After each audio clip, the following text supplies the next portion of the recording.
வணக்கம் நண்பர்களே. TET paper 1 paper 2 அதே மாதிரி TRB second grade teachers exam எழுதக்கூடியவங்களுக்கு அவங்க எக்ஸாமில் கேட்குற முக்கியமான ஒரு டாபிக் பார்த்தீங்க அப்படின்னா வட்டங்கள் மற்றும் தொடுகோடுகள், சர்க்கிள்ஸ் அண்டு டேஞ்சன்ட்ஸ் அப்படிங்கிற டாப்பிக்லேருந்து கொஷின்ஸ் கேட்பாங்க. வட்டம் தெரிஞ்சிருக்கும், தொடுகோடுனா என்னங்கிறதெல்லாம் நம்ம இந்த வீடியோவில் பார்க்கலாம். இதில் பாருங்கள், தொடுகோடு அப்படிங்கிற அந்த வார்த்தை, தொடுகோடு என்பதான ஆங்கில வார்த்தையான டேஞ்சன்ட், இங்கிலீஷில் என்ன சொல்லுவாங்கன்னா டேஞ்சன்ட் அப்படிங்கிறது எந்த மொழியிலேருந்து வந்த வார்த்தை அப்படின்னு பார்த்தீங்கன்னா லத்தீன் மொழியிலிருந்து. லத்தீன் மொழியில் டேஞ்சேர் அப்படிங்கிற வார்த்தையிலிருந்து வந்தது. இதுக்கு என்ன அர்த்தம் அப்படின்னா தொடுதல் அப்படிங்கிறது இதோட அர்த்தம். இதை பார்த்தீங்க யார் அறிமுகப்படுத்தினார் இதை அப்படின்னு பார்த்தீங்கன்னா 1583 டேனிஷ் கணிதவியலரான தாமஸ் ஃபினேகோ அப்படிங்கிறவர் தான் அறிமுகப்படுத்தினார். அப்போ என்ன கொஸ்டின் கேட்பாங்க, டேஞ்சன்ட் தொடுகோடு என்ற வார்த்தையை அறிமுகப்படுத்தியவர் அப்படின்னா தாமஸ் ஃபினேகோ. அவர் எந்த நாட்டை சேர்ந்த கணிதவியல் அறிஞர்னா டேனிஷ். எந்த வருஷம் அப்படின்னு பார்த்தீங்கன்னா 1583. இந்த டேஞ்சன்ட் அப்படிங்கிற வார்த்தை எந்த மொழி சொல்லிலிருந்து வந்தது அப்படின்னா லத்தீன் மொழி சொல்லான டேஞ்சீர் அப்படிங்கிறதுலேருந்து வந்தது. இது டேஞ்சன்ட் அப்படிங்கிற வார்த்தைக்கான அர்த்தம். அடுத்ததா டேஞ்சன்ட் அப்படின்னா என்ன அர்த்தம் அப்படிங்கிறது தான் இப்போ பார்க்க போகிறோம். இப்போ ஒரு வட்டம் இருக்குது அப்படின்னா அந்த வட்டத்தை தொட்டுட்டு போகிற மாதிரி வரையக்கூடிய கோடு தான் நாம் தொடுகோடுன்னு சொல்லுவோம். வட்டத்தை என்ன பண்ணணும் அப்படின்னா தொட்டுட்டு போகணும். இந்த வரைகிறோம் பாருங்கள், ஜஸ்ட்டு டச் பண்ண தான் செய்யணும். அப்படி இருக்கிற கோடை தான் நம்ம என்னென்னு சொல்லுவோம் அப்படின்னா தொடுகோடுன்னு சொல்லுவோம். ஏன் இப்போது இது ஒரு தொடுகோடா அப்படின்னு கேட்டால் இது தொடுகோடு கிடையாது. ஏன்னா இது வட்டத்தை என்ன பண்ணுது அப்படின்னா வெட்டுது. வட்டத்தை வெட்டக்கூடாது. இப்படி வெட்டுச்சுன்னா அது சீக்கண்ட் அப்படின்னு சொல்லுவோம், வெட்டுக்கோடு அப்படின்னு சொல்லுவோம். தொட்டுட்டு போகிற கோடு தான் என்னன்னு சொல்லுவோம் அப்படின்னா தொடுகோடு அப்படின்னு சொல்லுவோம். சரிங்களா? ஸோ அந்த வரையறை தான் இங்கே கொடுத்துருப்பாங்க. ஒரு நேர்கோடானது கொடுக்கப்பட்ட வட்டத்தை ஒரே ஒரு புள்ளியில் மட்டுமே, எத்தனை புள்ளியில், ஒரு புள்ளியில் மட்டுமே தொட்டால் அந்த நேர்கோடானது வட்டத்தின் தொடுகோடு ஆகும். இந்த ஒரு படம் கொடுத்துருக்காங்க பாருங்கள். இந்த தொடுகோடுக்கு அப்படின்னு சொல்லிட்டு சில கண்டிஷன், சில கன்க்ளூஷன்லாம் இருக்குது. அது என்னங்கிறத தான் இப்போ அடுத்தடுத்து சொல்ல போகிறோம். ஃபஸ்ட்டு பாருங்கள், ஒரு வட்டத்தின் ஏதேனும் ஒரு புள்ளியில் வரையப்பட்ட தொடுகோடு அத்தொடு புள்ளி வழியே செல்லும் ஆரத்திற்கு செங்குத்தாக அமையும். இது ரொம்ப முக்கியம். இதை தான் நம்ம பார்த்தீங்கன்னா இன்றைக்கி காலையில் சொன்ன வீடியோவில் இதை பேஸ் பண்ணி தான் ஒரு 5 கொஷின் கொடுத்துருந்தோம். அந்த 5+5 கொஷின்ஸ் டெய்லியும் போடுறோம் இல்லையா, அது இன்றைக்கி காலையில் சொல்லியிருந்தால இதை பேஸ் பண்ணி இப்போது இது வட்டத்தோட மையம், இந்த மையத்திலிருந்து வரையப்படக்கூடிய இந்த தூரம், இது ஒரு தொடுகோடு. அவங்க சொல்லியிருக்கிறது இதுதான். சரிங்களா? இந்த புள்ளியிலிருந்து வரையக்கூடிய வட்டத்தின் ஏதேனும் ஒரு புள்ளியில் வரையப்பட்ட தொடுகோடு, இந்த தொடுகோடு அத்தொடு புள்ளி வழி செல்லும் ஆரத்திற்கு, இந்த புள்ளி வழியாக வரக்கூடிய ஆரம்ங்கிறது மையத்திலிருந்து வரக்கூடிய கோடு இல்லையா, இதுக்கு எப்படி இருக்கும் அப்படின்னா செங்குத்தா இந்த இடத்துல எத்தனை டிகிரி உருவாகும்னா 90 டிகிரி உருவாகும். இதை பேஸ் பண்ணி கொஷின் கேட்பாங்க. எப்படி, இந்த 2 சைடை கொடுத்துட்டு 3வது சைடு, இப்போ மொத்தம் 3 சைடு இருக்குல்ல, 1 2 3 சைடை கொடுத்துட்டு ஏதாவது 3ல் 2 சைடை கொடுத்துட்டு ஏதாவது ஒரு சைடு கேட்பாங்க. அப்போ இது 90 டிகிரின்னும் போது இதுதான் என்னவாக இருக்கும்னா கர்ணமாக இருக்கும். நமக்கு பிதாகரஸ் தேற்றம் தெரியும்ல, கர்ணம் ஸ்கொயர் ஈக்குவல் டு பக்கம் ஸ்கொயர் ப்ளஸ் பக்கம் ஸ்கொயர். இந்த ஃபார்முலாவை யூஸ் பண்ணி தெரியாத ஒரு பக்கத்தை நாம் இதில் கண்டுபிடிக்க முடியும். சரிங்களா? ஸோ இதில் முக்கியமான பாயிண்ட் என்ன அப்படின்னு சொல்லி பார்த்தீங்கன்னா, அந்த தொடுகோடில் இருக்கக்கூடிய அந்த தொடு புள்ளி ஆரத்திற்கு எப்படி அமையும் அப்படின்னா அந்த தொடுகோடு ஆரத்திற்கு செங்குத்தாக அமையும், பர்பெண்டிகுலர் அப்படின்னு இங்கிலீஷில் சொல்லுவாங்க. சரிங்களா? இது ஃபஸ்ட்டு பாயிண்ட். இதில் 2வது பாயிண்ட் பாருங்கள், தொடுகோடுகளுடைய எண்ணிக்கை. லாஸ்ட் இயர் 2022-23 நடந்த டெட்டு பேப்பர் 1 பேப்பர் 2ல் இந்த தொடுகோடுகளை வச்சு நிறைய கொஷின்ஸ் கேட்டாங்க. ஏன்னா அப்போ டீம்லாம் நடந்தது இல்லைங்களா, அப்படி நடக்கிறப்ப தொடுகோடை வச்சு நிச்சயமாக நிறைய எக்ஸாம்ஸில் ஒரு கொஷின்ஸ் இருந்துச்சு.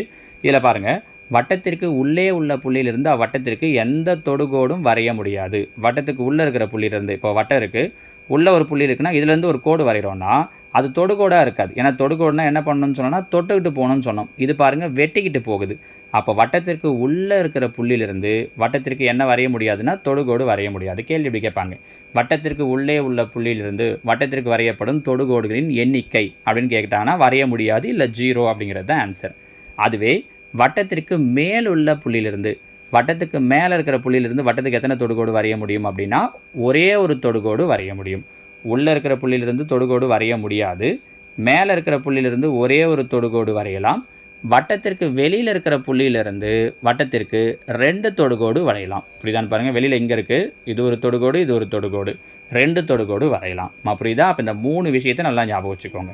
உள்ளே இருக்கிற புள்ளியிலிருந்து தொடுகோடு வரைய முடியாது, மேலே இருக்கிற புள்ளியிலிருந்து ஒரு தொடுகோடு வரையலாம், வெளியில் இருக்கிற புள்ளியிலிருந்து 2 தொடுகோடு வரைய முடியும்.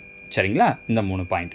அடுத்த 3வது பாயிண்ட் பாருங்கள், வட்டத்திற்கு வெளியே உள்ள ஏதேனும் ஒரு புள்ளியிலிருந்து அவ்வட்டத்திற்கு வரையப்படும் 2 தொடுகோடுகளின் நீளங்கள் எப்படி இருக்கும் அப்படின்னு பார்த்தீங்கன்னா சமமாக இருக்கும். இப்போ வட்டம் இருக்குது, வட்டத்துக்கு வெளியில் ஒரு புள்ளி இருக்குது, இதுலேருந்து இப்படி 2 தொடுகோடு வரைகிறோம்னு இப்போ சொன்னோம் பார்த்தீங்களா, இந்த 2 தொடுகோட்டோட நீளமும் இப்போ இது 7 சென்டிமீட்டர் அப்படின்னா இதுவும் 7 சென்டிமீட்டராக தான் இருக்கும்.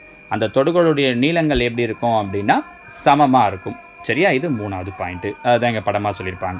4வது பாயிண்ட், இரு வட்டங்கள் வெளிப்புறமாக தொடுமானால் வட்ட மையங்களுக்கு இடையே உள்ள தொலைவானது அவ்வட்டங்களின் ஆரங்களின் கூடுதலுக்கு சமம். இதை டெட்டில் கேட்டிருந்தாங்கம்மா. இதே சேம் பாயிண்ட்டை எப்படி கேட்டிருந்தாங்கன்னா, இந்த டயக்ராமை கொடுத்துட்டாங்க. இந்த 2 வட்டத்தோட ஆரங்கள் R1 R2, அப்போ அந்த மையங்களுக்கு இடைப்பட்ட தொலைவுன்னு கேட்டிருந்தாங்க. 2 வட்டம் எங்கே தொடுதுன்னா வெளிப்புறமாக தொடுது. இதோ கொடுத்துருக்காங்க பாருங்கள். வெளிப்புறமாக தொடுறப்ப இதோட ஆரம் R1, இதோட ஆரம் R2னா அந்த வட்ட மையங்களுக்கு இடையே உள்ள தொலைவு, இந்த மையத்துக்கு இடையில் இருக்கக்கூடிய தொலைவு இந்த ஆரங்களுடைய கூடுதலுக்கு சமம்.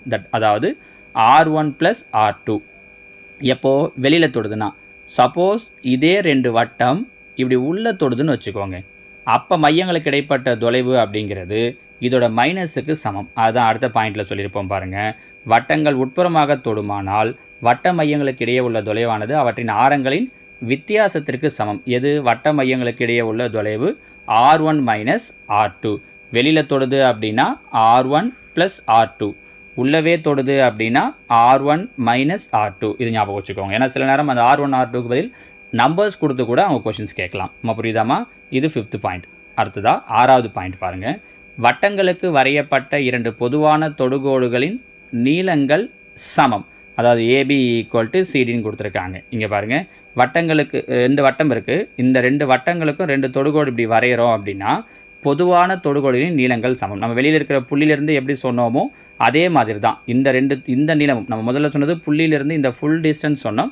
இப்போ நடுவில் ஒரு வட்டம் இருக்குன்னாலும் அதுக்கு நடுவில் இருக்கிற டிஸ்டன்ஸும் எப்படி தான் இருக்கும்னு சொல்லியிருக்காங்க அப்படின்னா சமமாக தான் இருக்கும் அப்படின்னு சொல்லியிருக்காங்க. ஸோ மொத்தமாக வட்டத்தோட தொடுகோடுகளை வச்சு நம்ம எத்தனை பாயிண்ட் பார்த்துருக்கோன்னா 6 பாயிண்ட் பார்த்துருக்கோம். இதில் ரொம்ப மேஜரான விஷயம் என்ன அப்படின்னா, வட்டத்துக்கு வெளியில் இருக்கிற புள்ளியிலேருந்து 2 தொடுகோடு வரைகிறோம் இல்லையா, இந்த மையத்திலேருந்து ஆரத்துக்கு செங்குத்தாக இருக்கும்னு சொன்னோம் பாருங்கள். இந்த பாயிண்ட் தான் ரொம்ப ரொம்ப முக்கியமானது. ஏன்னா பிதாகரஸ் தேற்றத்தை யூஸ் பண்ணி இந்த இடத்துல அவங்க கொஷின் கேட்பாங்க. சில நேரம் தொடுகோடோட நீளம் சொல்லிடுவாங்க, ஆரம் கொடுத்துருவாங்க, இந்த தொலைவு எவ்வளோன்னு கேட்பாங்க. சில நேரம் தொலைவும் ஆரமும் கொடுத்துட்டு தொடுகோடோட நீளம். ஒரு சில நேரம் தொடுகோடோட நீளம் இந்த தொலைவு கொடுத்துட்டு ஆரம் என்ன அப்படின்னு கொஷின் கேட்பாங்க. சரிங்களா? எப்படி வேணாலும் கேட்குறதுக்கு வாய்ப்பு இருக்குது. ஸோ இந்த தொடுகோடை பற்றின மொத்தமான கான்செப்ட் இவ்வளோ தான். இதை தெரிஞ்சு வச்சுக்கிட்டிங்கனாலே இப்போ போன டெட்லேயே பார்த்தீங்கன்னா இதுலேருந்து 1-2 கொஷின் கேட்டிருந்தாங்க அப்படின்னும் போது அடுத்தடுத்த தேர்வுகள்லையும் கேட்குறதுக்கு நிறையவே வாய்ப்பு இருக்குது. ஓகேவா? தேங்க்யூ.